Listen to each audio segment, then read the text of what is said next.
இதில் வந்து எப்படின்னு கொடுத்துருக்காங்க. அதாவது இந்த பவுடருக்கு வந்து நம்ம வந்து எந்த அளவு வேணுமோ அதில் மெஷர்மெண்ட் கொடுத்துருக்காங்க. ஆனால் நம்ம ஒரு பவுடர்னா மிக்ஸ் பண்ணுற அளவுக்கு இது வந்து தண்ணி வார்ம் வாட்டர் அப்படி இல்லைன்னா வார்ம் மில்கில் கூட நம்ம மிக்ஸ் பண்ணலாம். மிக்ஸ் பண்ணிவிட்டு இதை நல்லா அப்ளை பண்ணிடணும். நாளே நம்ம ஷாம்பு வாஷ் எடுத்தாச்சு. கொஞ்சம் தலை வந்து வெட் ஹேராக இருந்தால் நல்லாயிருக்கும்னு சொல்கிறாங்க. அதனால் லைட்டாக வேணால் நம்ம லைட்டாக ஈரம் வேணால் பண்ணிக்கலாம் போடும்போது, இல்லைன்னா குளிச்சுட்டு இது பண்ணலாம். அப்புறம் வந்து மிக்ஸ் பண்ணிவிட்டு ஒரு 10 நிமிஷம் ஓரமாக வச்சிடலாம். வச்சுட்டு போட்டுட்டு ஒரு 90 மினிட்ஸ்லேருந்து 120 மினிட்ஸ் வரைக்கும் விட சொல்கிறாங்க. விட்டுட்டு நம்ம எப்படி இருக்குன்னு பார்க்கலாம். வாங்க இதை எப்படி மிக்ஸ் பண்ணி அப்ளை பண்ண போகிறோன்றதை பார்த்துடலாம்.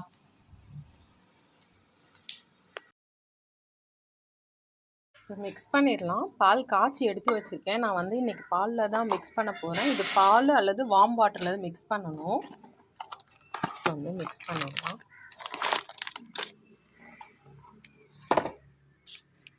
ப்ராடக்ட் எல்லாத்தையுமே தான் இதில் போட போகிறேன். நல்லா க்ரீனாக ஒரு அவுரி ஸ்மெல்லோடு இருக்குது.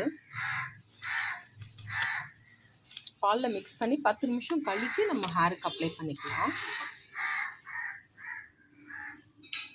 பால் வார்மாக இருக்குது.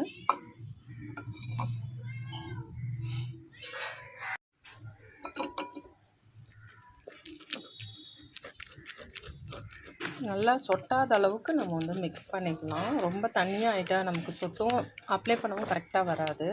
அதுமாதிரி ரொம்ப ட்ரையாக தண்ணி பற்றாமல் மிக்ஸ் பண்ணாலும் நமக்கு போடுறதுக்கு சரியாக வராது.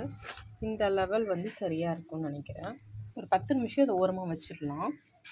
ஒரு பேஸ்ட்டாக மிக்ஸ் பண்ணியாச்சுப்பா. மூடி வச்சிடலாம். ஒரு 10 நிமிஷம் கழித்து யூஸ் பண்ணலாம்.